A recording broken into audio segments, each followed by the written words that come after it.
Marivic! Anong ginagawa mo dito?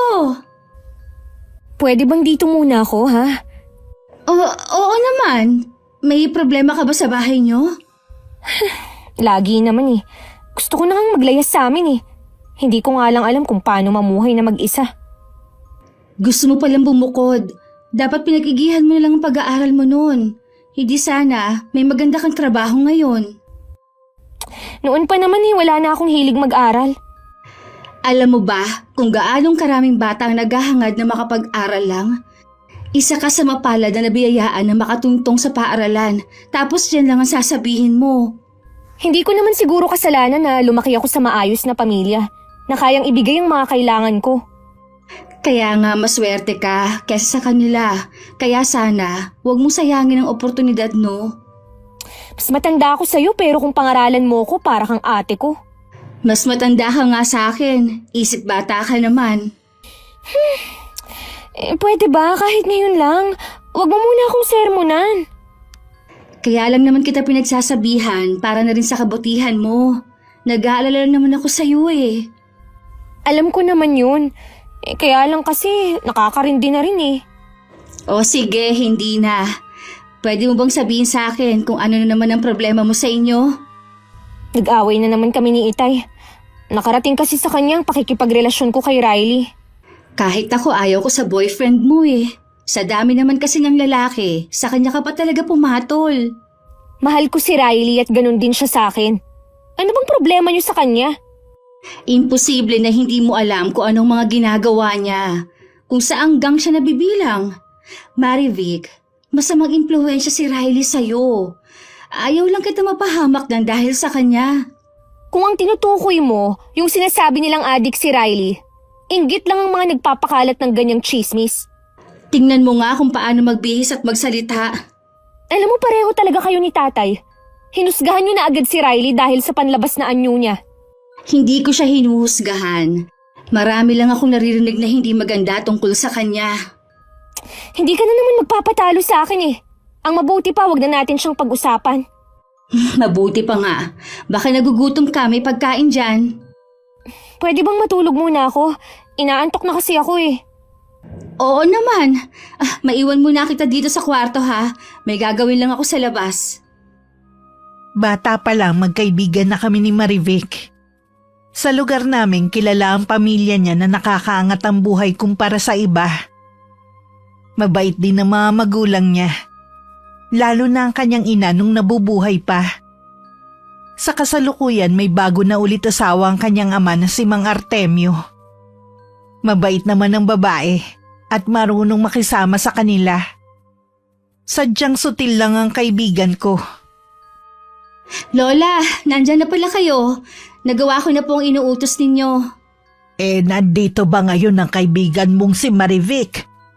Opo, La. Natutulog po siya sa kwarto.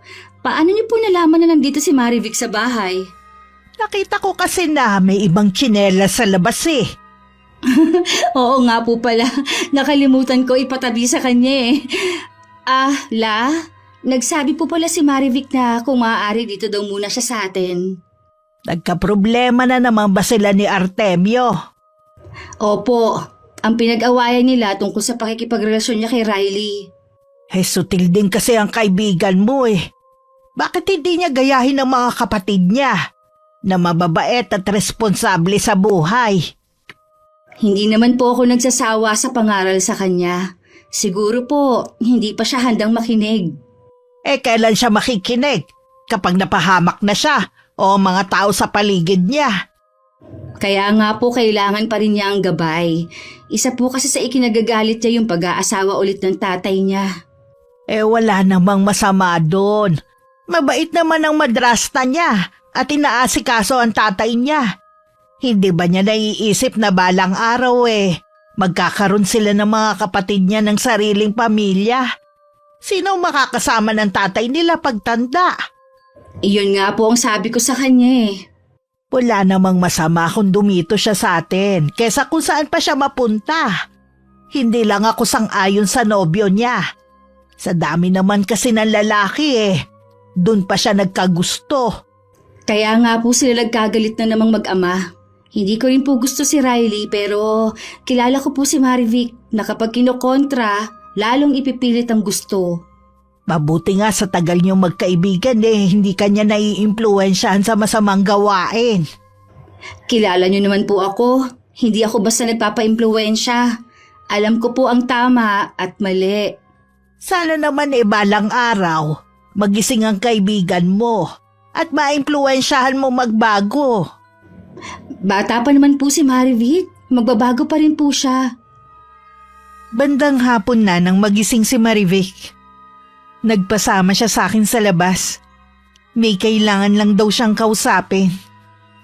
May palagay ako na makikipagkita siya kay Riley. Pinayagan naman kami ni Lola Erlinda. Wag lang daw kami magpapagabi. Ilang minuto pa lang kaming nakakaalis nang dumating naman si Mang Artemio. Pasensya na sa abala, Aling Erlinda. Akala ko bumalik yung dalawa Pasok ka muna. Ang tinutukoy niyo po bang dalawa yung apo niyo at ang anak kong si Marivic? Oo, dumating siya kanina at nakiusap kay Rhea na kung pwedeng dumito muna. Pasensya na po kayo kung lagi na lang kayong naaabala ng anak ko, ha? Wala yun, Artemio. Kaibigan siya ni Rhea. Hindi ko rin maaatim na basta na lang siya pabayaan. Baka lalo siyang mapahamak sa labas Pero sana, inaayos niyo ang problema. Nabanggit ang apo ko na nag-away kayong mag-ama. Marami kaming hindi pinagkakasunduan ni Marivic kahit nung buhay pa ang nanay niya. Lalo lang lumala nung mag-asawa ulit ako. Sa nakikita at naririnig ko mabait naman ang asawa mo ngayon. Mabait po talaga siya. Kasundo nga siya ng 3 kong anak Tanging si Marivic lang talagang matigas ang ulo. Ilang beses na rin niyang sinagot-sagot si Nita. Mula pa nung bata si Marivic kapansin-pansin na ang kakaiba niyang ugali sa mga kapatid niya. Aminado naman po ako sa bagay na yan. Imbes na tapos na siya sa pag-aaral, puro barkada lang ang inatupag niya. Kaya pinatigil ko na lang. Lagi din siyang pinapayuhan ng apo ko Baka sakaling makinig. Nagpapasalamat nga ako kay Rhea Kahit papano kasi may matinong kaibigan ng anak ko. Kung inaalala mo ang anak mo rito, huwag kang mag-alala. Hindi namin siya pababayaan. Pwede siyang dumito hanggat gusto niya. Yun nga lang medyo mahigpit ako. Wala pong kaso yun sa akin. Tama lang naman na mahigpit kayo dahil bahay niyo to. Siya nga po pala. Magbibigay ako ng panggastos ni Marivic. Wag na. Malit lang naman ang gastos ng anak mo Nakakahiya naman po. Lagi na lang kasing nang naaabala ang anak ko sa inyo. Alisin mo sa isip mo na abala ang anak mo. Yun nga lang, simple lang ang buhay namin. Hindi siya maaaring mag-inerte rito. Baka po matutunan niya dito kung paano makisama. Pero gusto ko pa rin siyang kausapin sa ibang araw. Mas gusto ko pa rin kasi na sa bahay siya tumuloy. Kakausapin ko rin. Baka mapaliwanagan ko siya. Maraming salamat po, Aling Erlinda. Paano, hindi na rin po ako magtatagal. Babalik na lang ako sa ibang araw. Tama nga ang hinala ko na makikipagkita si Marivic sa boyfriend niya. Madilim na rin ang paligid nang umuwi kami. Habang daan, nagtatalo pa kami magkaibigan. Bilisan na natin ang paglalakad. Siguradong kayo na pa tayo hinihintay ni Lola Erlinda Ikaw naman kasi ang tagal mo makipag-usap. Masyado ka namang takot sa lola mo. Hindi ako takot sa kanya. Malaki lang ang respeto ko sa kanya. So wala akong respeto sa lola mo, ganun ba? Parang ganun na nga. Nangako kasi tayo na uuwi agad bago dumilim. Kita mo nga na nag-uusap pa kami ni Riley. Anong gusto mo? Basta ko na lang siyang iwan, ganun? Di sana, nauna ka na lang umuwi. Hindi naman kita pwedeng iwan mag-isa dun, no? Lalo't alanganin ang lugar. Kung makapagsalita ka naman, akala mo may masamang gagawin sa akin si Riley. Kahit may relasyon na kayo, hindi mo pa rin siya lubusang kilala. Mag-boyfriend ka na kasi. Nang sa ganun, maintindihan mo ko. Hindi yan ang priority ko, no? Kailangan ko makatapos sa pag-aaral para masuklian kong pagtatrabaho ni inay sa malayo. Pwede ka namang magtapos habang may boyfriend ah. Nangako kina lola at inay na hindi muna ako papasok sa isang relasyon hanggat wala akong hawak na diploma. Ewan ko sa'yo. Alam mo, tama nga ang sinabi ni Riley. Ang boring-boring ng buhay mo. Wala akong pakialam sa opinion niya. Mainit talaga ang dugo mo kay Riley, no? Sa susunod na makikipagkita ka sa kanya ha, huwag mo na akong isama. Hindi ko binagala ng lakad ko hanggang makarating kami sa bahay. Nasa balkonahe si Lola Erlinda at halatang hinihintay kami. Naiwan naman ako habang tumuloy na sa kwarto si Marivic. Pasensya na po lola kung ginabi na kami.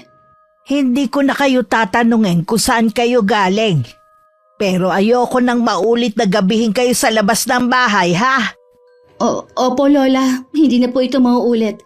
Sinabihan ko na rin po si Marivic. Kahit kasi probinsya tong lugar natin eh. Marami na rin nagkalat na masasamang loob sa panahon ngayon.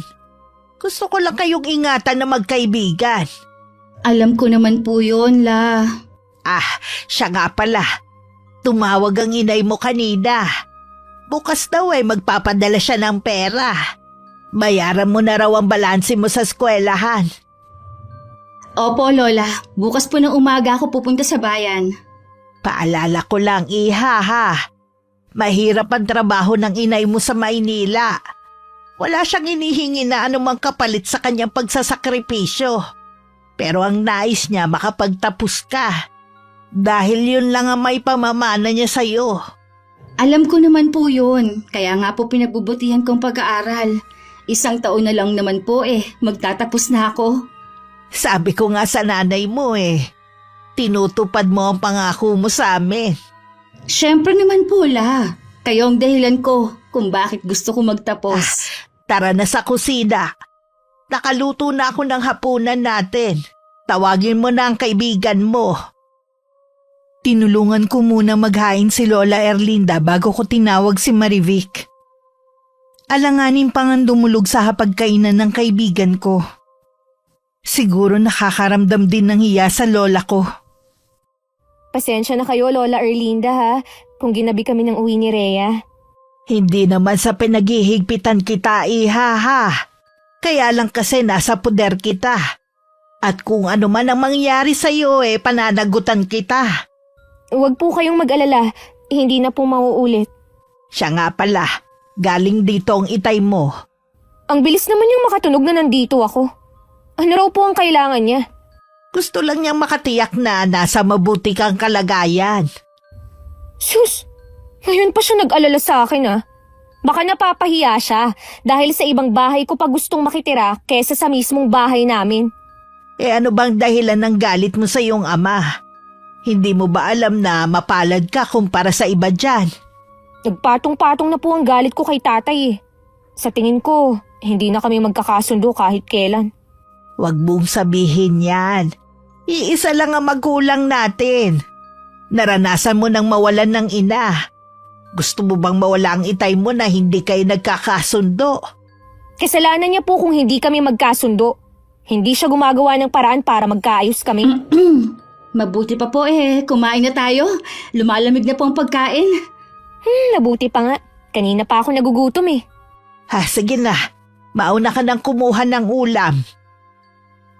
Kilala ko si Lola Erlinda. Alam kong hindi niya nagustuhan ang mga sagot ni Marivic. Ngayon lang kasi sila nagkausap. Dati kasi tahimik lang niyang inoobserbahan ang kilos nito tuwing pinupuntahan ako.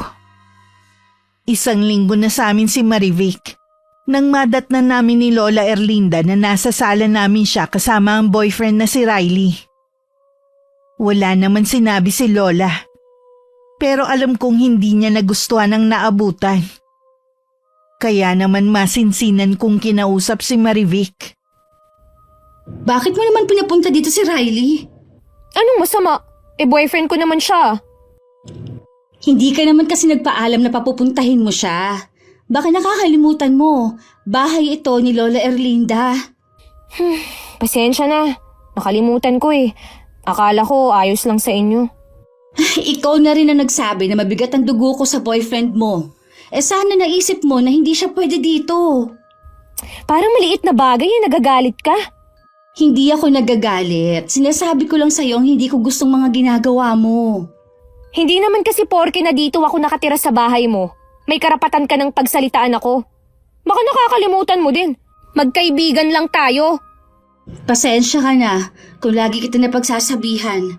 Kaibigan kasi kita. Kaya gano'n na lang ang pagmamalasakit ko. Nang araw na yun nagpaalam na si Marivic na uuwi na sa kanila.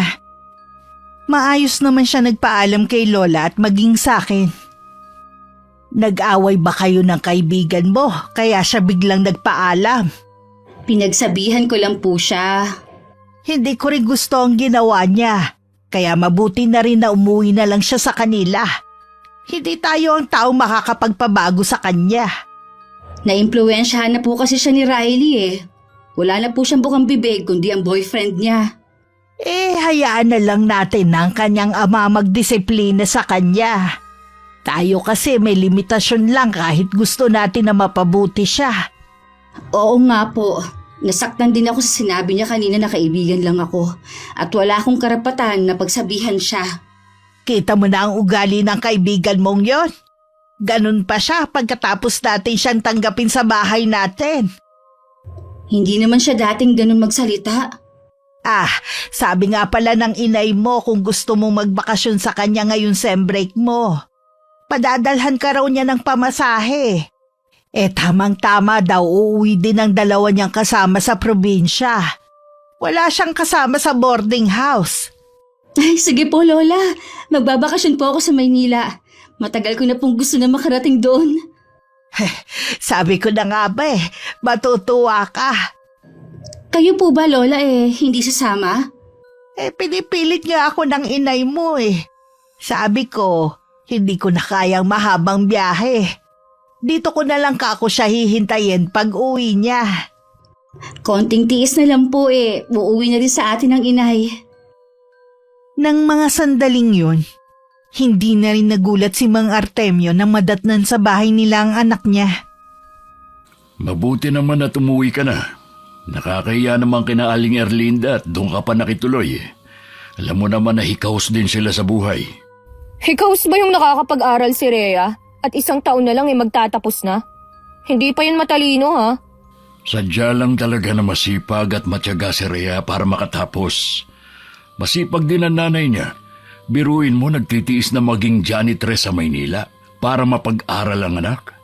Gusto ko na nga rin po sanang bumalik sa pag-aaral Ano naman na nakain mo at gusto mo na ulit mag-aral? Naiinip na po kasi ako Di magtrabaho ka. Gusto ko nga pong bumalik sa pag-aaral. Hindi ang magtrabaho. Ngayon pa, kung kailan maraming taon nang nasayang. Bakit naman po sayang? Gusto ko nga bumalik sa pag-aaral Babalik ka tapos ano? Maglolo ko ka lang sa pag-aaral? Seseryosohin ko na nga po ang pag-aaral ko. Kung gusto mo mag-aral, pwede ka naman mag-working student. Maraming gumagawa niyan ngayon. Tayo naman, bakit ang mga kapatid ko pinagtapos nyo? Tapos ako ayaw niyong papasukin? Pinag-aral kita noon, di ba? Hindi lang pangungumbinsi ang ginawa ko sa'yo, kundi ilang beses din akong nakiusap sa'yo na magpatuloy ka sa pag-aaral. Pero anong ginawa mo? Mas inuna mo pa ang pakikipagbarkada mo at pakikipag-boyfriend. Noon po yun. Ngayon gusto ko nang mag-aral. Wala na akong pampaaral sa'yo. Ano po? May trabaho naman kayo Alam mo naman na magre-retiro na ako ngayong taon. Gusto ko, ang pensyon na makukuha ko para na lang sa sarili ko. Sinabi ko na yun sa inyo noon, di ba? Gusto ko lang kayong makatapos lahat para sarili ko naman ang iintindihin ko. Hindi ko po maalala na sinabi niyo yun dati. Ayaw mo naman kasing intindihin ang sinasabi ko. Tanungin mo mga kapatid mo, alam nila yun. Tay, paano yan? Gusto ko rin pong magtapos katulad ng mga kapatid ko. Baka naman naiinggit ka lang sa kaibigan mong si Rhea dahil 1 taon na lang gagraduate na siya. Hindi naman po siguro masama kung mag-aaral ulit ako. Hindi nga, pero ikaw ang magpaaral sa sarili mo. Wala ka nang aasahan sa akin. Tay naman, maawa naman kayo sa akin. Gusto ko rin maging tulad ng mga kapatid ko. Yan ang napapala ng walang kwenta mong pagre-rebelde. Walang nagawa si Marivic kundi manlumo na lang sa desisyon ng ama. Ang dahilan kasi kung bakit gusto niyang bumalik sa pag-aaral dahil kay Riley. Gusto kasi ng pamilya nito na nakatapos din sa pag-aaral ang ipapakilalang babae. Ikaw naman kasi, pinag-aaral ka noon pero puro bulak-bulang ang ginagawa mo. Huwag mo na nga akong sisihin. Akala mo naman napakatino mo nung nag-aaral ka. Kahit pa paano nakapagtapos ako, hindi ka tulad mo. Talaga bang ginagalit mo ako, ha? Ikaw naman hindi na mabiro. Kaya nga ako nakipagkita sa'yo para gumaan ang loob ko. Lalo mo pang ginagatungan ng nararamdaman kong galit. Pasensya ka na. Pero sa totoo lang, wala namang dapat sisihin dito, kundi ikaw. Alam ko naman yun Kaya nga gusto kong ituwid ang nagawa kong mali noon. Kaso ayaw na nga ni Itay na pag-aralin ako. Ang gusto ba naman mag-working student na lang ako? Pwede naman para lang makatapos ka. Alam mo, isa ka pa Akala mo yata ganun kadaling pagsabayin ng trabaho at pag-aaral? Alam ko na mahirap pero kaya mo naman siguro. Nagagawa nga ng iba Akala ko noon, pinakamalas na si Rhea dahil wala siyang ama. Janitress lang ang nanay niya sa Maynila pero nakakapag-aral pa siya. Yun pala, mas higit akong malas sa kanya. Magkakaiba talaga tayo ng kapalaran. Anong gagawin ko, Riley? Paano ako matatanggap ng pamilya mo? Bakit? Sigurado ka na ba sa akin? Oo naman. Huwag mong sabihin na hindi ka pa sigurado sa akin sa lagay na to, ha? Nag-aalala kasi ako na baka hindi ka magustuhan ng mga magulang ko tumitingin din kasi sila sa estado sa buhay. Masyado naman yatang matapobre ang mga magulang mo. Akala mo naman lumaki kayong mayaman. Dapat, tanungin mo rin yung sarili mo kung matatanggap ka ba ng pamilya ko. Huwag na nga natin pag-usapan ng tungkol sa mga pamilya natin. Tayo naman ang magsasama kung sakali Ikaw naman ang nag-umpisi Ay, siya nga pala. Bakit hindi ka yata pumupunta sa kaibigan mong si Rhea? Isa pa ang babaeng yun. Akala mo kung sino na. Naiinis kasi ako kapag pinapangaralan ako Akala ko nag-away kayo nang madatnan niya ako sa bahay nila Pinagsabihan naman niya ako. Kaya umalis na lang ako ron. Nung nandun ka ba sa bahay nila, wala ka napapansin na kakaiba sa lola niya? Wala naman. Bakit mo naman naitanong? Di ba nasa 80 na ang edad ng matanda? Para kasing ang lakas pa niya sa edad niya. Siguro dahil sa kinakain din. Nung nandun kasi ako, wala nang ibang ulam dun kundi gulay at isda. Pinurga nila ako ng 1 linggo na puro gulay at isda ang ulam. Hindi man lang makahalata na konti lang akong kumain dahil hindi ko gusto ang ulam. Ano naman ang pakialam nila kung ayaw mo ng ulam nila? Nakikitira ka lang naman.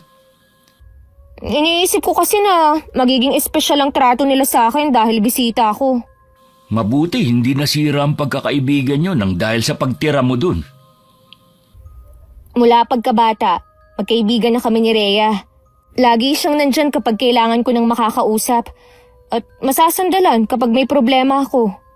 Sa bagay nga, mukha nga siyang mabait kaya lang katulad ng lola niya, mailap din siya sa tao.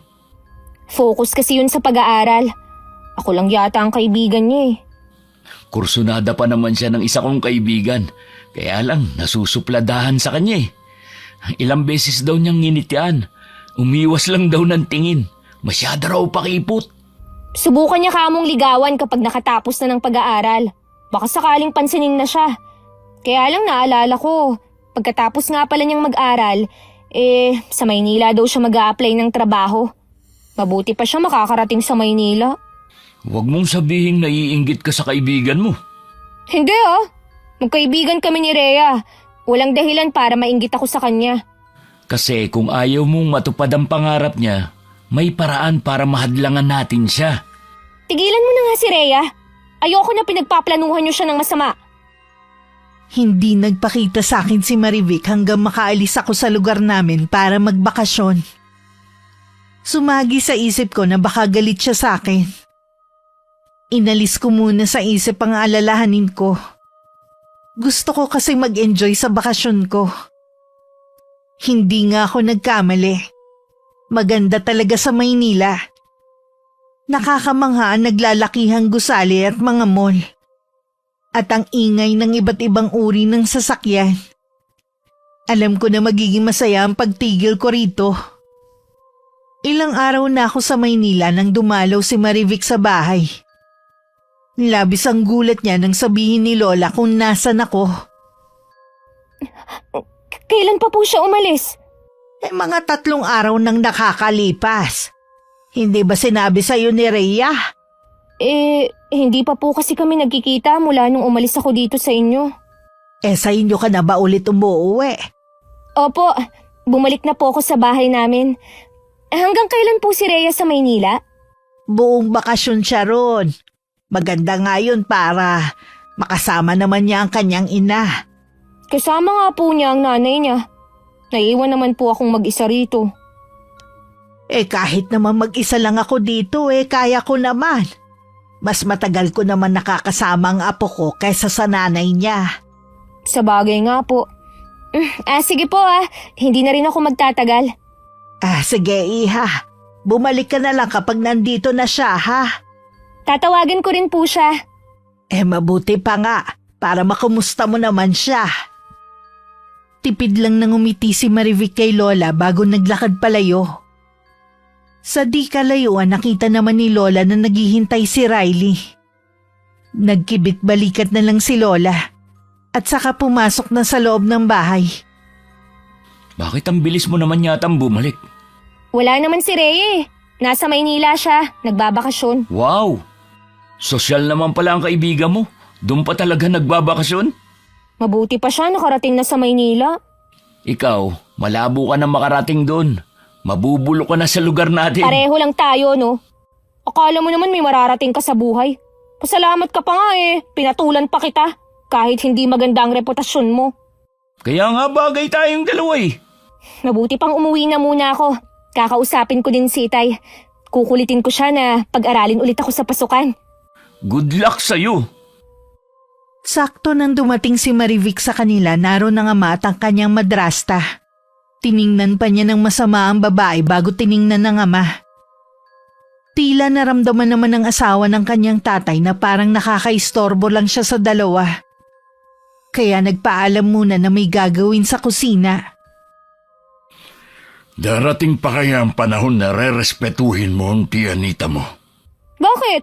Hindi ko naman siya inaaway Hindi mo nga siya inaaway, pero lagi namang malamig ang pakitungo mo sa kanya. Tinitignan mo pa rin siya ng matalim. Para yun lang, galit na naman kayo.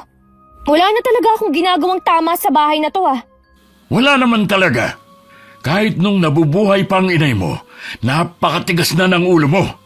Bakit hindi na lang kayo magsama ng boyfriend mo para hindi kung saan-saan lang kayo nagtatagpo? Hindi pa nga kami handa Kaya nga gusto ko munang mag-aral ulit. Ipipilit mo na naman ba ang bagay na yan, ha? Sa gusto ko nga po, Tay Parang hindi niyo ako anak Wala na nga akong pangpaaral sa'yo. Dapat noong kapatapos pero mas ginusto mong magloko sa pag-aaral. Tapos na nga yun, Tay. Bakit kailangan niyo pang balikan? Tigilan mo na ako, Marivic. Kinausap ko na ang Kuya Lester mo. Hahanapan ka na lang niya ng trabaho. Ayoko ngang magtrabaho. Pues, dumiskarte ka kung paano mo mapag-aaral ang sarili mo. Siguro nai-impluwensyahan kayo ng bago niyong asawa, no? Siya ba ang kumokontrol sa inyo, ha? Walang kinalaman si Nita dito kaya wag mo siyang maisali-sali sa usapan natin. Bakit ayaw niyo man lang akong pagbigyan? Dahil matagal na akong sumuko sa'yo. Sa dami ng pagpapahiya mo sa akin, sa paulit-ulit kong pakiusap sa'yo noon, na para din naman sa'yo na makapagtapos ka. Lahat ng yun binaliwala mo. Pasensyahan na lang tayo. Tay naman, nakikiusap naman ako Hindi mo ako madadaan sa pag-iyak mo. Magtrabaho ka na lang para magkaroon ka na sariling pera. Pagsisisihan niyo ang ginawa niyong pagtalikod sa akin! Marivic, bumalik ka rito! Napuno na rin si Marivic sa kanyang ama. Kaya naman tuluyan na siyang nagrebelde. Lahat ng bisyo na alam ng boyfriend na si Riley, sinubukan din niya.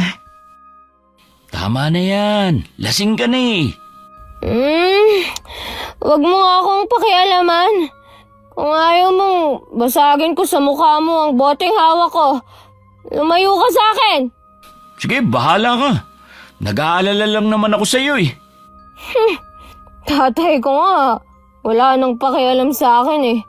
Tuluyan na niya akong pinabayaan. Sundin mo na lang ang gusto ng tatay mo. Maghanap ka na lang ng trabaho. Ang mga akong utusan sa kung anong dapat kong gawin. Dahil nga sa'yo, kaya gusto kong bumalik sa pag-aaral eh. Hindi naman na mahalaga kung makapagtapos ka eh. Hindi ka nila gusto. May iba silang napupusuan para sa akin. Ha? Sino naman ang babaeng yun? Hindi ko rin alam eh.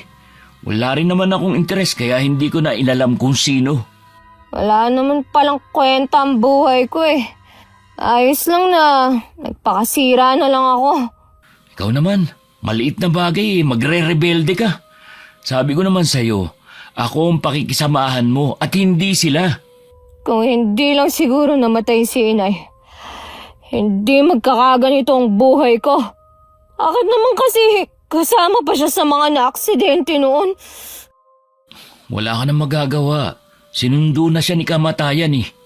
Bigyan mo pa ako ng isang bote. Sigurado ka.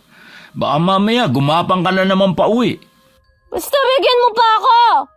Oo na, huwag ka nang magalit. Kukuha na kita, sandali lang. Bagal. Dahil sa sunod-sunod na pag-uwi ng lasing ng anak, hindi na napigilan na sumambulat ang galit ni Mang Artemio.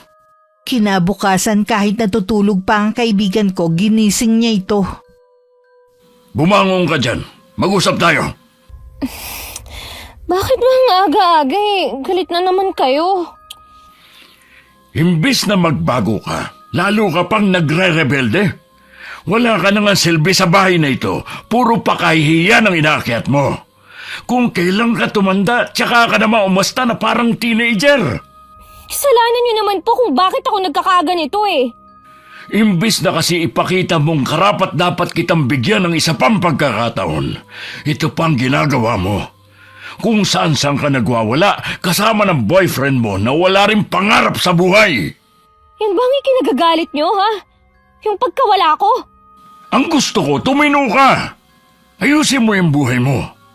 Bakit hindi mo gayahin ang mga kapatid mo? Wala rin naman silang kwentang kapatid. Hindi man lang sila maaasahan. So bakit ko sila gagayahin? Gusto ka naman nilang tulungan, pero ikaw tong matigas. Hindi ko nga gusto ang tulong na gusto nilang ibigay. Sinabi ko nang ayaw ko magtrabaho eh. Yun lang ang tulong na kaya nilang ibigay sa'yo. Kalimutan mo na ang mag-aral. Dahil hindi na yun mangyayari kung hindi ikaw ang tutustos sa sarili mong pag-aaral. Ganun na lang ba talaga ang galit niyo sa akin, ha? Akala niyo ba matutuwa ang inay sa ginagawa niyo to sa akin? Huwag mo nang idamay ang inay mo. Matagal na siyang nananahimik. Sana magkasama na lang kami ni inay na na-aksidente noon. Nakalimutan mo na ba? Ha? Dahil sa'yo, kaya umalis ng araw na yon ng inay mo para sunduin ka. Dahil ilang araw ka nang hindi umuwi. Ikaw ang may kasalanan kung bakit siya na-aksidente. Hindi totoo yan! Mula pa noon, sakit ka na sa ulo dahil sa mga pagre-rebelde kapag hindi na ibibigay ang gusto mo. Huwag mo nang hintayin na mapuno ako sa'yo. Kaya pala lagi kayong galit sa akin. Dahil ako ang sinisisi niyo sa pagkamatay ng inay. Galit ako sa mga ginagawa mo. Alam mo ba kung nasaan ang boyfriend mo, ha? Hayun, nakakulong dahil nahulihan ng droga. Kung lagi kang sasama sa lalaking yon, ganun din ang mangyayari sa'yo. Kailangan pala ako ni Riley. Pupuntahan ko siya. Ang tigas talaga ng ulo mo, Marivic! Bumalik ka rito! Napakuyom na lang ng kamao si Mang Artemio sa biglang pag-alis ng anak. Nang lingunin niya ang asawa na papailing na lang din ang babae sa inasal ni Marivic. Habang nakatanaw sa pag-alis ng anak, nakaramdam si Mang Artemio ng paninikip ng dibdib. Agad naman siyang dinaluhan ng asawa bago pa siya bumagsak sa sahig. Natapos na rin ang pagbabakasyon ko sa Maynila. Tuwang-tuwa si Lola Erlinda sa pagdating ko. Hindi naman ako magkamayaw sa paglalabas ng mga pasalubong ko sa kanya. Nahiya ka sa pagbabakasyon mo sa Maynila ah. Gumanda ka at lalong kuminis ang kutis mo. Talaga la? Medyo mainit nga lang po doon kumpara dito sa atin. Kumusta na pala ang inay mo? Ayos lang naman po siya la. Namimiss na nga raw niya kayo eh. Ako rin naman eh. Sana sa lalong madaling panahon umuwi na siya rito. Huwag po kayo mag-alala. Kapag po nakatapos ako ng pag-aaral, maghahanap po agad ako ng trabaho. Gusto ko na rin po na magpahinga dito sa atin ng inay eh. Ilang buwan na lang naman. Mabilis lang ang pag-usad ng mga araw. Kita mo nga, nandito ka na ulit sa atin. Para nga pong bitin ang pagbabakasyon ko. Talagang gusto mo doon ah. Opo la, doon ko gusto magkatrabaho. Alam ko na matutupad mo ang mga pangarap mo. May iba nga po pala ako. Kumusta po kayo nung wala ako? Pumunta nga pala rito si Marivic, hinahanap ka. Sabi ko nga nasa Maynila ka at nagbabakasyon. May pasalubong din po ako sa kanya. Gusto ko sana siyang tawagan nung nasa Maynila ako eh. Nawala naman sa isip ko. May isa pa nga pala. Inatake sa puso ang ama niya. Po? Kamusta na po si Mang Artemio? Nakalabas na siya ng ospital at nagpapahinga na lang. Sa kanila ko na nga lang siya dinalaw eh. Ano po kaya ang dahilan ng atake niya?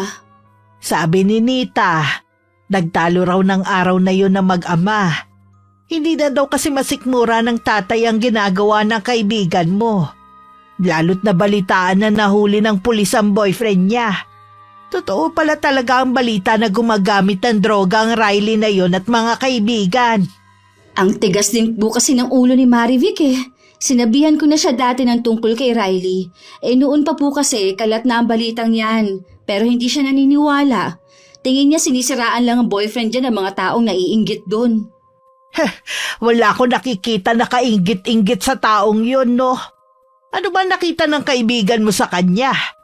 Yun nga din ang paulit-ulit kong tanong sa kanya, la. Mamaya ay dadalawin ko ulit si Artemio. Sasama po ako sa inyo, Lola. Gusto ko rin pong makamusta si Mang Artemio eh. Hindi ka ba magpapahinga muna? Mahaba din ang biyahe mo ah.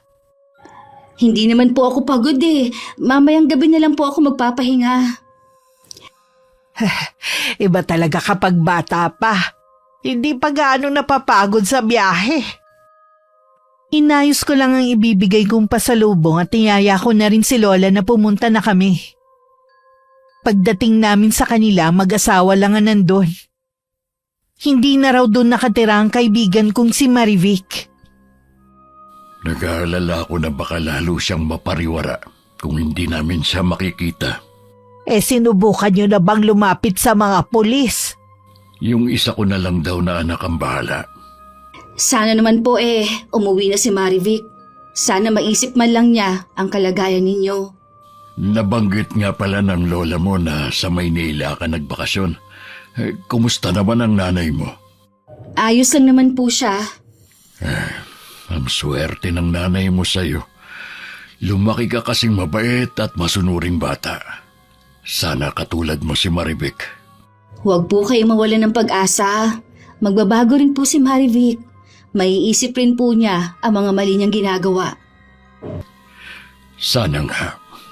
Ang kailangan lang kasi mailayo siya sa Riley na yun.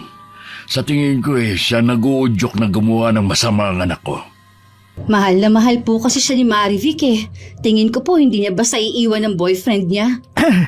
Apo, bakit hindi mo muna puntahan si Nita sa may kusina? Baka may maitutulong ka sa kanya. Nakakahiya kasi na ipaghahanda pa niya tayo ng merienda. Sige po, Lola. Imaiwan ko na po muna kayo.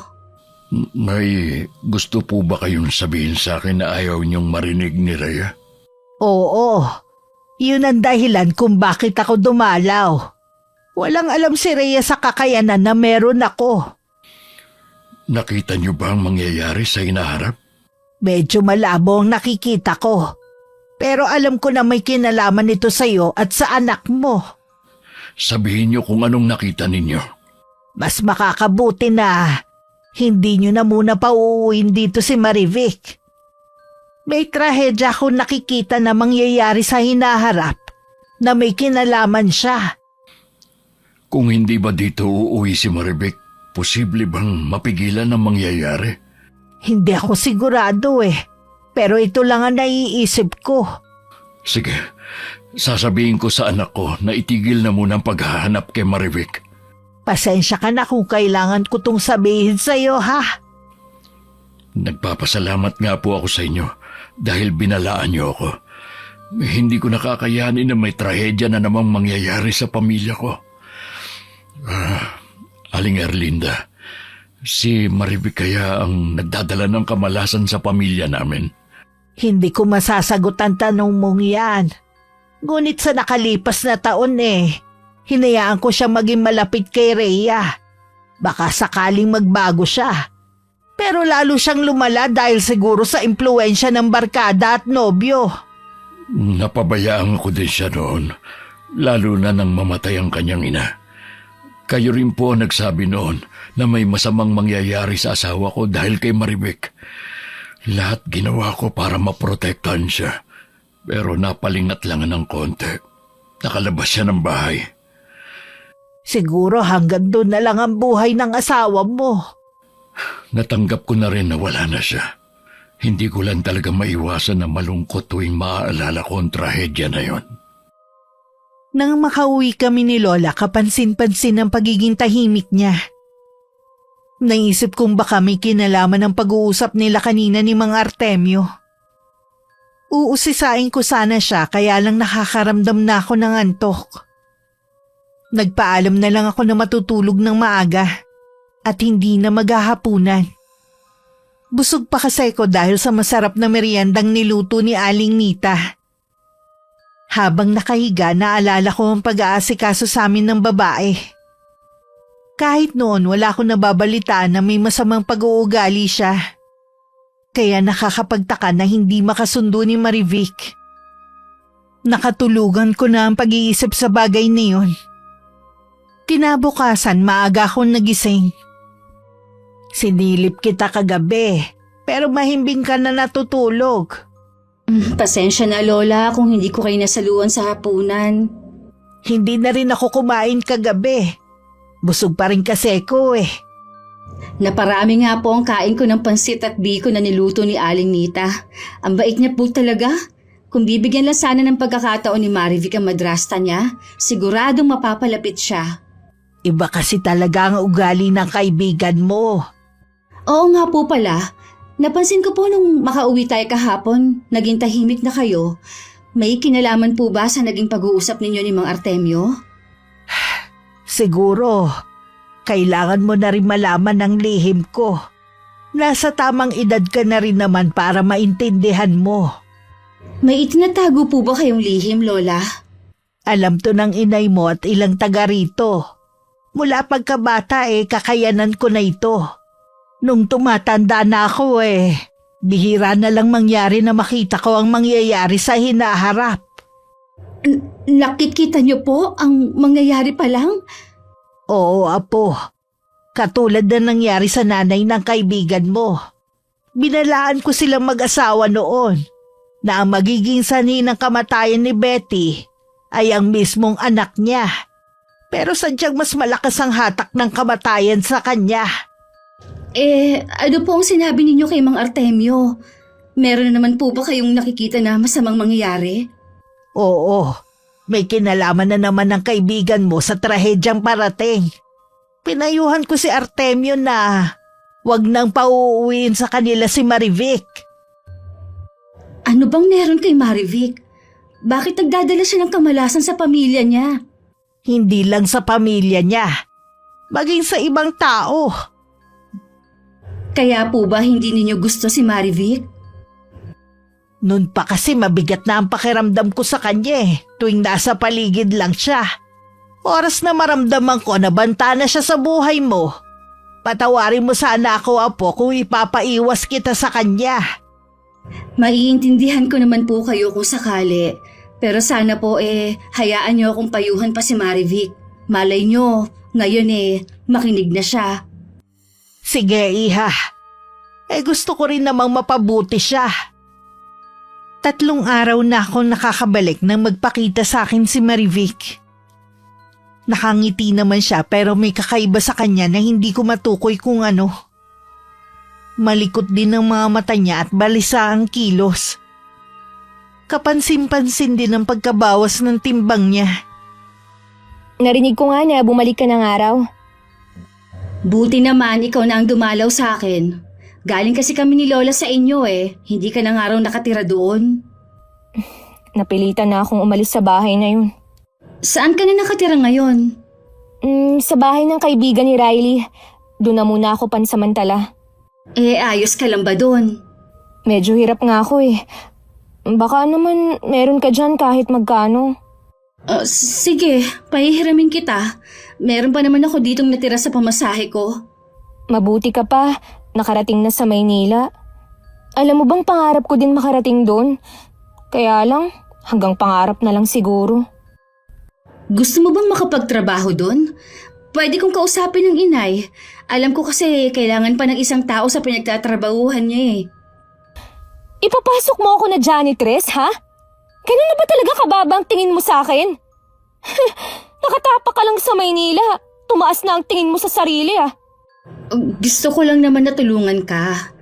Makakarating ka na doon, may trabaho ka pa. Tsaka, baka ito lang ang paraan para makalayo ka kay Riley. Kahit hindi na ako makarating sa Maynila, hindi ko iiwan si Riley. Kailangan mo nang iwan ang lalaking yun. Sinisira ka niya. Tingnan mo nga sarili mo sa salamin.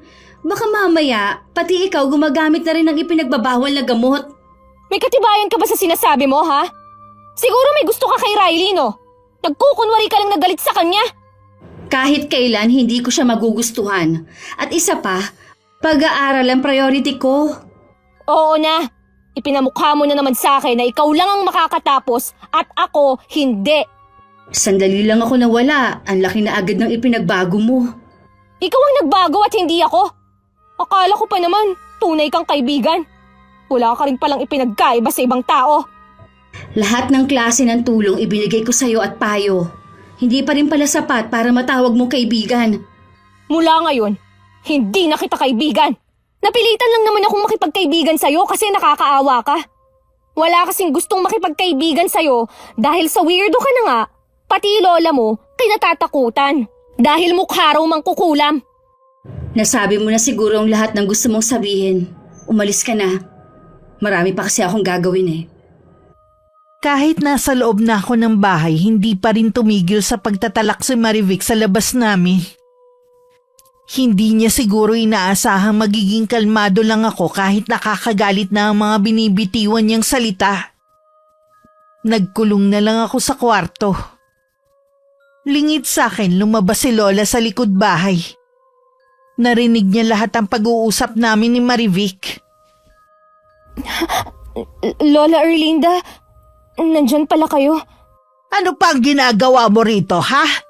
Pagkatapos ng lahat ng ginawang kabutihan ng apo ko sa iyo, ito pa pala ang igaganti mo?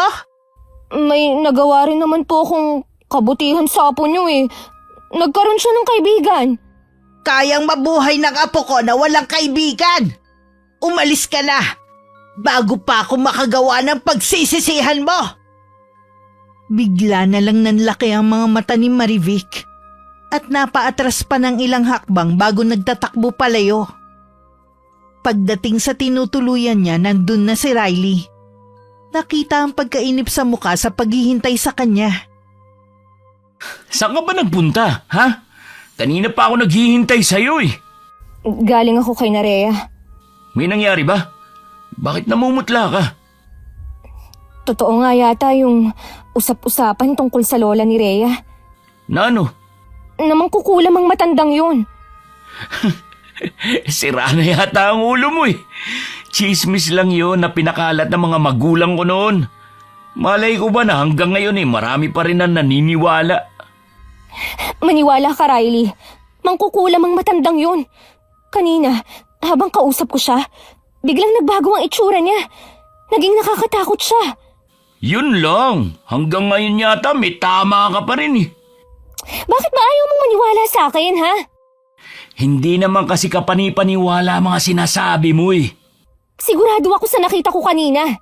Kitang-kita sa mga mata niya ang galit. Bakit naman magagalit sa iyo matandang yun? Pinagsalitaan ko kasi ng hindi maganda ang apo niya. Kaya naman pala eh. May napala ka ba sa pagpunta mo sa kanila? Wala nga eh. Hindi na nga niya naiabot yung pasalubong, pati yung hinihiram kong pera. Kahit kailan talaga tanga ka, hindi ka nag-iisip. Ang layo mo talaga sa kaibigan mo. Bakit ba lagi mo nalang pinupuri ang babaeng yun? May gusto ka ba sa kanya, ha? Wala akong gusto sa kaibigan mo. Pansinin lang talaga kasi ang pagkakaiba ninyong dalawa. Oras na malaman ko na may gusto ka kay Rhea, malilintikan ka sa akin. Huwag mo akong binabantaan ha. Syota pa lang kita. Bakit ka nagagalit kung hindi totoo? Ay, Leche, makaalis na nga rito. Kung ano-ano na lang ang sinasabi mo eh. Maghahanap na lang ako ng ibang kausap. Lagot ka talaga sa akin. Oras na malaman ko na may gusto ko kay Rhea. Kahit ang babaeng yon. Sa kabila ng pagtatalo namin ni Marivic, nag-aalala pa rin ako sa kalagayan niya. Alam kong kailangan niya ng tulong. Wala naman sinasabi si Lola kahit alam niya ang nangyayari sa amin ng kaibigan ko. Dahil desperada na kung saan kukuha ng panggastos si Marivic, napilitan na siyang lumapit sa ama niya. Anong ginagawa mo rito? Tay, kailangan ko kasi ng pere. Totoo ba ang sinasabi ng mga kapatid mo na gumagamit ka raw ng ipinagbabawal na gamot? Yun ang dahilan nila kung bakit tumigil na sila sa pagtulong sa'yo. Hindi po totoo yun, Tay. Hindi ko alam kung saan nila nakuha ang balitang yan. Nakikiusap ako sa'yo. Iwan mo na si Riley. Masama siyang impluensya sa'yo. Hindi ko po magagawa ang hinihiling nyo. Nagmamahalan kami ni Riley.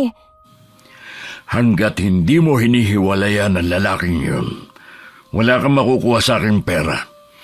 May pagkain dyan. Kumain ka bago umalis. Ano naman ang akala nyo sa akin? Pulubi?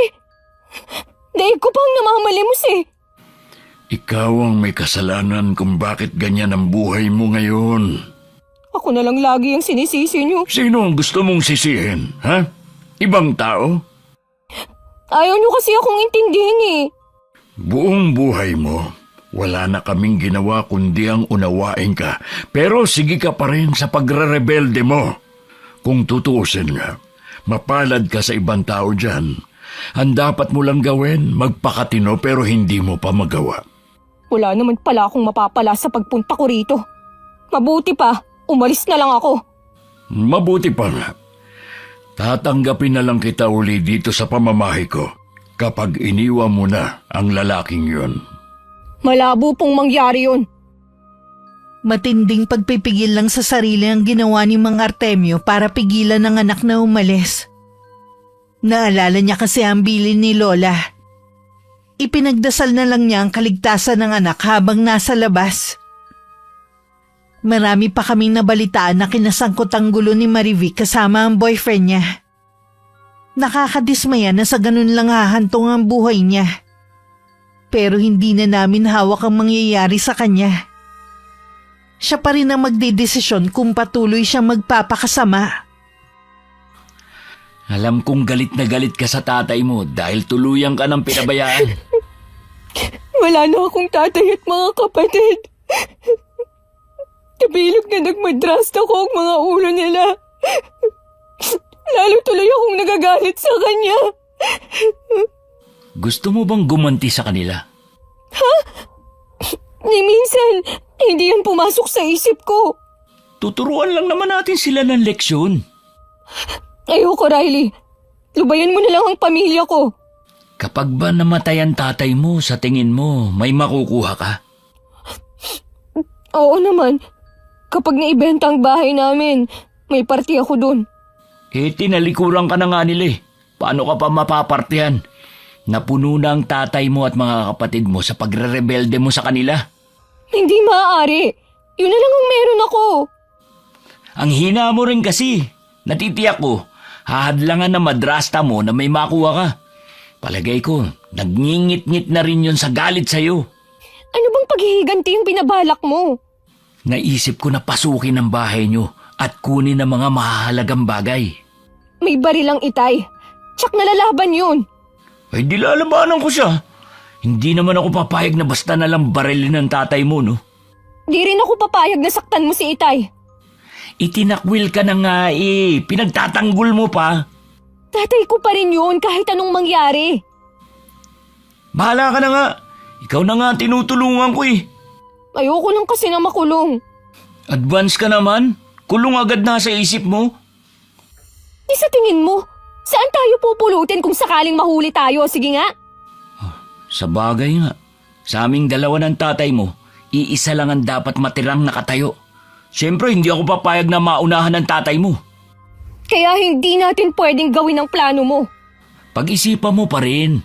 Wala na kasi tayong panggasto sa mga susunod na araw. Hindi naman pwedeng hindi tayo bibili ng mga kailangan dito sa bahay. Nag-iisip na rin ako ng paraan. Dapat gumawa ka rin ng paraan. Ito na nga naisip ko para magkapera tayo. Ayaw mo naman. Oh, saan ka pupunta? Maghahanap ng pera. Dahil siguro wala nang maisip na lapitan si Marivic, pumunta siya sa bahay. Nagkataon namang wala ako at si Lola lang ang naabutan niya. Matiim ang titig ni Lola sa kaibigan ko na para bang binabasa ang kanyang kaluluwa. Biglang naalala ni Marivic ang huling beses na nagkausap sila. Bigla siyang namutla at nakaramdam ng takot. Tatalikod na sana siya nang pigilan siya ni Lola Erlinda. Huwag ka munang umalis. Alam ko natatakot ka sa akin. Sino naman po ang hindi matatakot sa inyo? Totoo po palang kumakalat na balita tungkol sa inyo. Walang maniniwala sa'yo kung ipagkakalat mo man ang nakita mo. Sasaktan niyo po ba ako? Kung balak kitang saktan, sana noon pa. Marami kang sinasabi na hindi maganda sa apo ko lalo kapag nakatalikod siya. Pero kahit kailan hindi ko naisip na gumanti sa'yo. Alang-alang sa pagkakaibigan nyo. Pangako po, hindi na ako magsasalita ng laban sa apo niyo. Kaibigan naman po talaga ang turing ko sa kanya eh. Aasahan ko yan. Siya nga pala.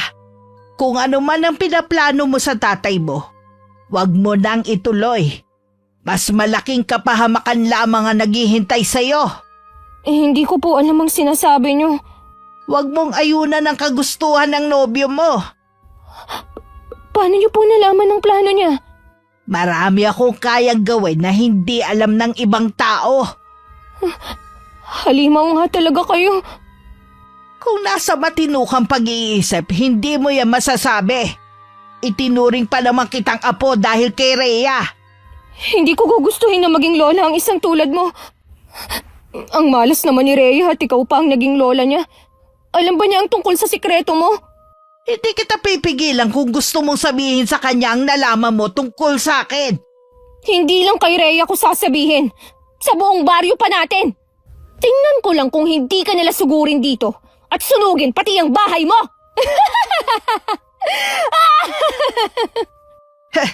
Sinusubukan mo talaga ang pasensya ko.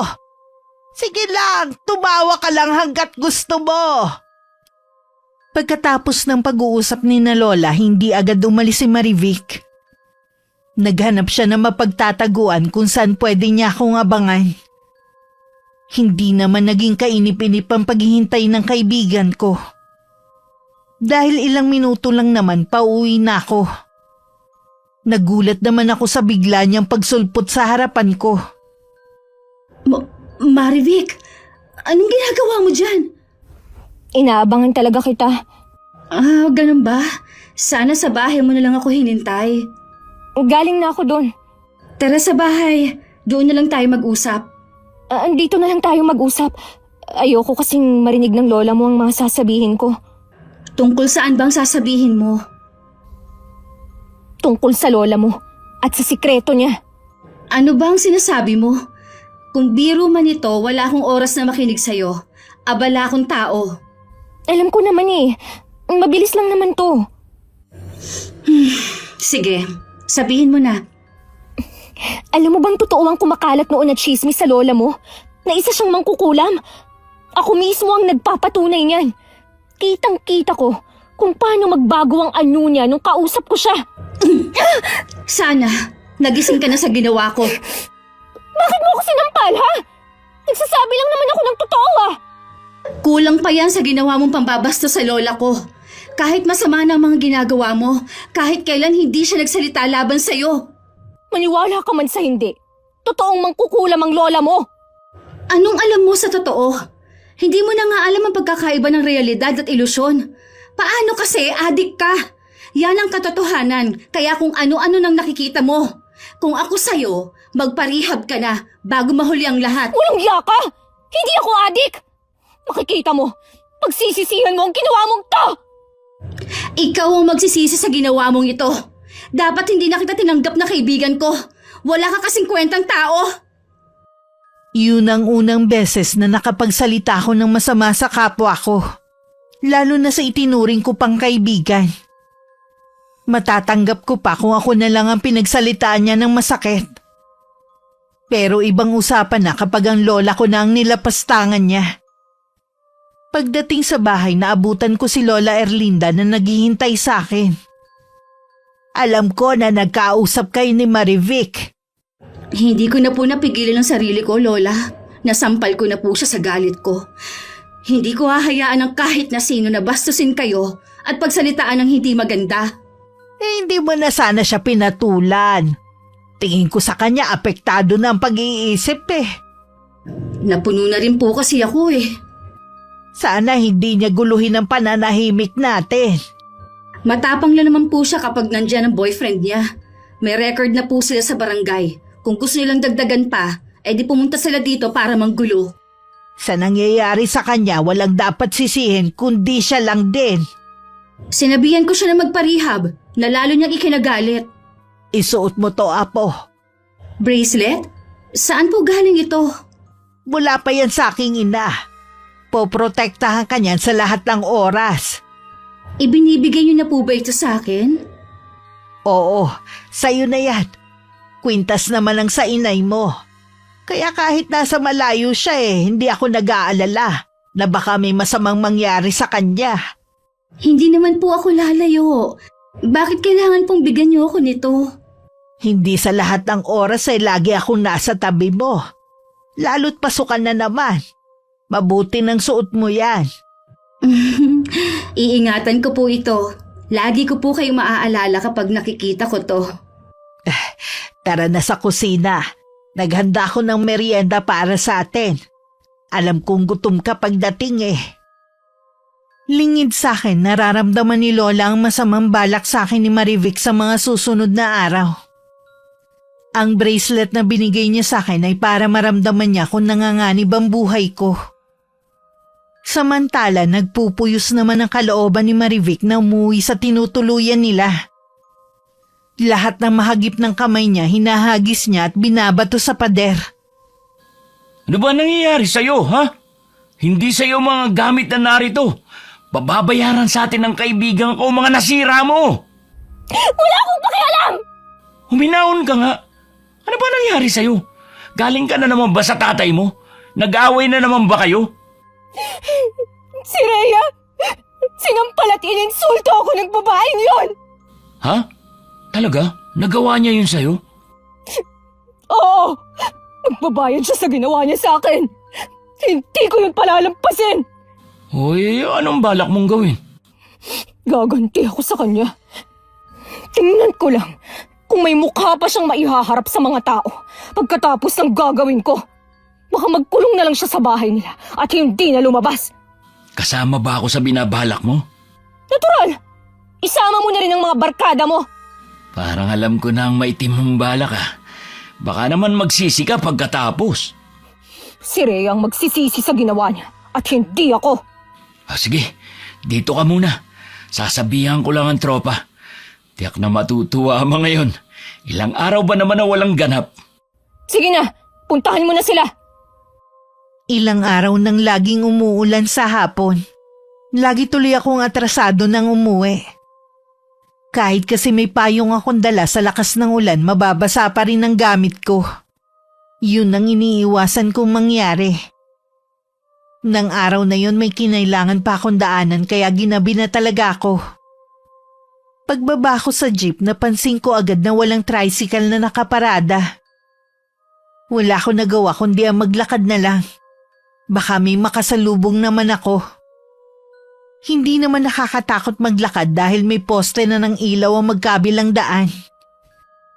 Naalala ko nung bata ako, nilalakad lang namin to ng lola dahil nagtitipid kami sa pamasahe. Kaya naman talagang lakarin at hindi nakakatakot. Konti lang naman pati ang parte na walang bahayan. Pagdating naman sa may maisan mga bahayan na. Ha? Sino mga taong yun na lumabas na lang basta sa likod ng poste? Si Marivic ba yun? Sino mga kasama niya? Nang mga sandaling yun, biglang nakaramdam ng matinding kaba si Lola. Tumanaw siya sa labas ng bintana. Umaambon na lang ng mga oras na yun. Kailangan ako ng apo ko. Alam ko may masamang nangyayari sa kanya sa mga sandaling to. Hihingi ako ng tulong sa mga kapitbahay. Wala nang inaksayang oras si Lola Erlinda. Kinuha lang niya ang balabal niya at debateryang flashlight at saka pumanaog na ng bahay. Dumiretso siya sa mga kapitbahay na hindi naman nagdalawang isip na samahan siya. Nang mga oras naman na yun, hawak ako sa magkabilang braso ng dalawang lalaki. Pilit ako nagpupumiglas habang nagmamakaawa. Pero puro tawa lang ang tugon nila sa akin. Lumapit sa akin si Marivic at malakas akong sinampal. Ibinalik ko lang sa'yo. Ang sama mo! Wala kang kasing sama! Matagal na. Ngayon mo lang nalaman. Nakaganti ka na. Pakawalan niyo na ako.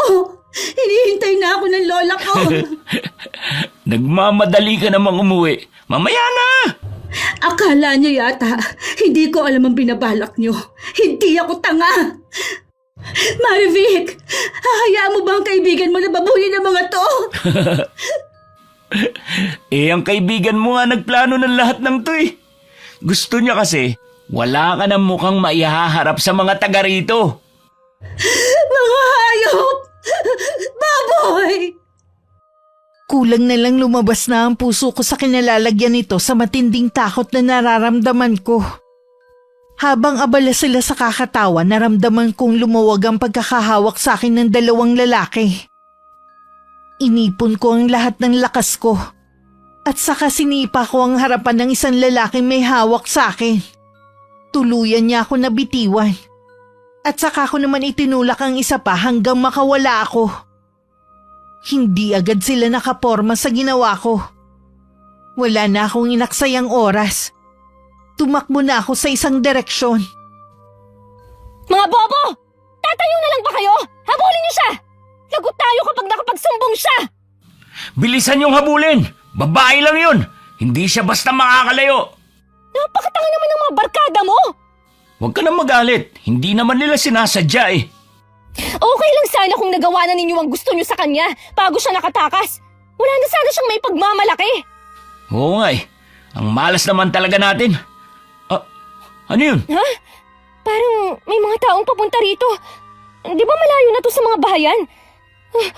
Ibig sabihin, hinahanap nila si Rhea. Pucha, alis na tayo.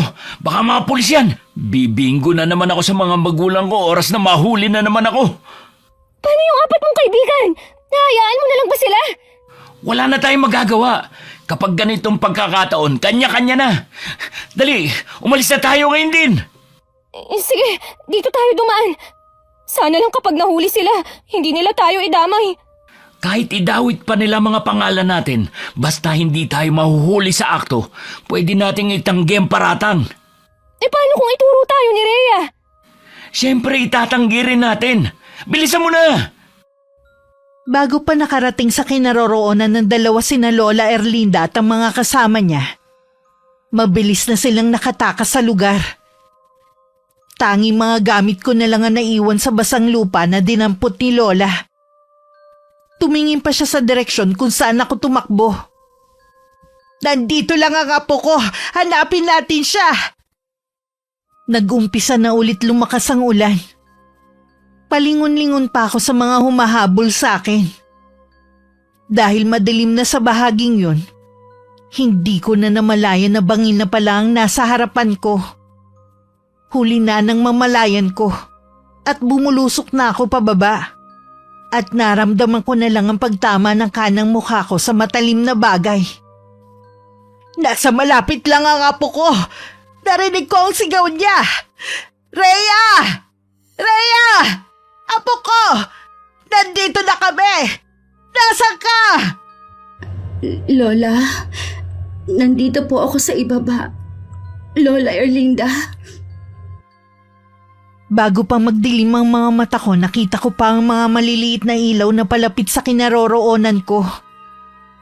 Nagising ako na nasa ospital na ako at nasa tabi ko na si Lola. Bigla ko napaiyak nang maalala ang nangyari sa akin. Tahan na, iha. Ligtas ka na. Nahuli na ang 4 na gustong sumalbahi sa iyo. 4? Nahuli din po ba sina Marivic at Riley? Hindi, iha. Wala sila sa lugar. Si Marivic po ang pasimuno ng lahat. Gusto niya akong gantihan. Hindi sila idinamay ng 4. Huwag kang mag-alala. Kasama natin sila sa sasampahan ng kaso. Lola, bakit po may benda ang kanang pisngi ko? May malalim na sugat ka riyan. Tumama siguro sa matalim na bagay nang mahulog ka sa bangin. Hindi, Lola. Hindi maaari to. Sira na ang mukha ko. Huwag mo sabihin yan. Huminahon ka lang. Makakasama sa iyo ang labis na pag-iyak. Lola. Sige, ipapaayos natin ang mukha mo. Marami na magagaling na doktor ngayon. Hindi habang buhay sira ang mukha mo. Ang sama nila. Wala akong ginawa kundi kabutihan kay Marivic. Masagit pa sa kapatid ang turing ko sa kanya. Bakit kailangan niyang gawin sa akin ito? Pagbabayarin natin sila sa ginawa nila sa'yo. Mabubulok ang kaibigan mo sa kulungan. Duda ako kung mabibigyan ng hustisya ang nangyari sa akin. Hindi pa babayaan ng pamilya niya si Riley. Tsak na ililigtas din niya si Marivic. Huwag kang mawalan agad ng pag-asa. Hindi pa nga natin nasusubukan na magsampa ng kaso Ilang kaso na ba ang naisampa kay Riley? Sa dami na, hanggang ngayon nakakalaya pa rin siya. Hayaan na lang po natin la. Patawarin mo ko, apo, kung nahuli ako ng dating, ha? Hindi po, Lola. Tama lang pagdating ninyo. Salamat po. Lagi kayong nariyan. Gaya ng inaasahan ko, hindi rin nasampahan ng kaso sina Riley at Marivic. Hanggang sa huling sandali, hindi sila idinawit ng mga kasama. Nang makaharap ko sila, hindi ko na magawang umiyak. Ang nararamdaman ko na lang matinding galit sa dibdib ko. Tuwing pumapasok ako, lagi na lang may takip ang mukha ko. Para hindi makita ng mga tao ang mahaba at malalim kong sugat sa mukha. Alam ko rin nagsasaya si Marivic sa nangyari sa akin. Kahit hindi natuloy yung plano natin sa kaibigan mo, para ka na rin nakaganti sa kanya. Oo nga. Naging nakakatakot na tuloy ang itsura niya. Siguradong hindi na yung nakakalabas ng bahay nila. Ang mahalaga, nasira ko ang buhay niya. Siguro naman, Ako naman ang pagbibigyan mo. Ano naman ang gusto mo? Pumayag ka ng pasukin ng bahay niyo. Huwag ka maglala. Hindi namin sasaktan ang tatay mo. Di ba pinag-usapan na natin ang bagay na yan? Ayoko sa plano mo. Sige, kung hindi ka papayag sa gusto ko, pupuntahan ko na lang ang tatay mo at sasabihin ko sa kanyang ginawa mo kay Rhea. Walang hiya ka talaga kahit kailan. Pareho lang tayong walang hiya. O sige, mangako ka lang na hindi mo sasaktan ang itay ko. Bahala na kayo sa gagawin niyo sa madrasta ko. Huwag kang mag-alala. Hindi namin gagalawin ang tatay mo. Magpapalamig lang muna tayo at saka natin paplanuhin ang gagawin. Bugawin mo nga yung ibon na yan sa bintana. Napapansin ko na tuwing nag-uusap tayo, nandyan yan eh. Pati ba naman walang kamalay-malay na ibon, pinagdidiskitahan mo pa? Nakakatakot tumingin eh. Naintindihan ka yata eh. Lumipad na palayo. Lingid sa dalawang ibon na yun na inutusan ni Lola para bantayan ang kanilang galaw. Mula sa maliit na bolang kristal nakikita at naririnig ni Lola ang kanilang pag-uusap. Hindi man ako nakakaranas ng pangungutya sa ibang tao dahil sa itsura ko. Nalulungkot pa rin ako lalo na kapag tumitingin ako sa salamin. Kumusta ang buong maghapon mo, Apo? Ayos lang po. May exam kami kanina. Tumawag nga pala ang inay mo kanina. Sabi niya meron daw siyang kilalang magaling na doktor na pwedeng mag-opera sa mukha mo. Nang ikwento niya ang sinapit mo, naawa daw yung doktor eh. Kaya sabi libre na lang daw. Kahit anong oras pwede ka nang lumuwas ng Maynila. Talaga po? Bakit hindi ka yata masaya? Ayoko pong umabsent sa klase para lang maipaayos sa mukha ko. Mahalaga po sa akin ang makatapos. Alam ko kasi na nalulungkot at nahihiya ka sa mga taong nakakakita sa iyo. Hindi naman po ako nakakaranas ng pambubuli eh. Puro awa po ang nakikita ko sa mga mukha nila. Di kapag nakagraduate ka na lang, ha? Siguro po, kung pwede pa po yung doktor na gusto mag-opera sa akin. Kapag tumawag ulit ang nanay mo sasabihin ko sa kanya. Huwag ka na malungkot, Apo ko. Pipilitin ko pong ibalik ang dati kong sigla para po sa inyo. Salamat, Apo. Hindi kasi ko sanay na lagi kang malungkot eh. Bago pa naisagawa ni Marivic at Riley ang plano, ipinaalam na yun ni Lola kay Mang Artemio. Nagpupuyo sa galit ang matandang lalaki. Maging ang kanyang asawa sa kauna-unahang pagkakataon nakaramdam na rin ng galit. Kaya nang dumalaw si Marivic, sinalubong na siya agad ng sampal ng ama. Bumalandra siya sa sofa. Hawak ang pisnging nasaktan at nagtatakang napatitig na lang. Bakit niyo po ako sinampal? Ano po bang kasalanan ko? Mahitapang ka pa talagang magpakita dito. Hindi ko po kayo naiintindihan, Tay. Nandito lang naman ako para dalawin kayo eh. Alam ko lang balak niyong looban ng bahay na ito. Gusto niyo kaming pagnakawan ng boyfriend mo. Ang kapal na mukha mong gawin yun pagkatapos ng lahat ng ginawa ko sa'yo. Tay, hindi po totoo yan. Huwag ka nang magsinungaling. Umalis ka na rito bago pa ako tumawag ng mga pulis at ipadampot kita. Maniwala po kayo. Hindi ko yun magagawa sa inyo. Sino ba kasi ang naninira sa amin? Wala ka na talagang pag-asang magbago. Sukdulan na talaga ang kasamaan mo. Sarili mong ama? Balak mong pagnakawan? Talaga bang nilamon na ng droga yung utak mo? Ha? Umalis ka na habang kaya ko pang pigilan ang sarili ko. Lumayas ka na! Tungo ang ulo na umalis ng kanilang bahay si Marivic. Nagtataka rin siya kung paano yun nalaman ng kanyang ama. Nagmadali na rin siyang umuwi para ipaalam kay Riley ang pagkakatuklas ng ama sa plano nilang panloloob mamayang gabi. Kahit ang boyfriend hindi makapaniwala sa narinig. Sigurado ako, meron nagsumbong sa tatay mo sa plano natin. Nagulat na nga lang ako na alam niya ang buong detalye. Na para bang naroon siya habang nag-uusap tayo? Malas naman talaga oh. Ayos ka lang ba? Kanina pa kasi masakit yung lalamunan ko eh. Uminom ka na ba ng gamot? Oo, kanina pa. Kaya lang, hindi naman tumatalab sa akin. Ibibili na lang kita ng ibang gamot, yung antibiotic. Ay, hihiga na nga muna ako. Lalong sumama pakiramdam ko sa binalita mo eh. Binantayan na lang ni Marivic si Riley. Hindi siya umalis sa tabi nito kaya kita niya ang matinding paghihirap ng boyfriend. Sumusuka na siya ng dugo na may kasamang mga uod. Halos lumuwa na rin ang mga mata nito sa matinding ubo.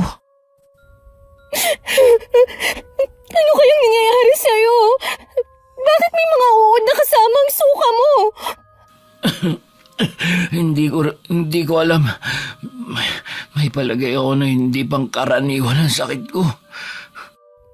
Inutusan ko ang mga kaibigan mo na humiram ng sasakyan para madala ka na namin sa ospital.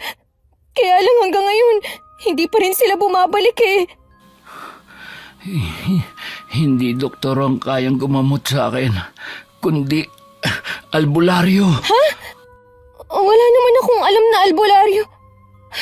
Tama, ang lola ni Rhea. Alam ko nanggagamot yun dati eh. Yun din ang alam ko. Wala ka na bang ibang kilala? Imposible kasi na tulungan tayo ng matandang yun. Pagkatapos ng mga ginawa natin sa apo niya.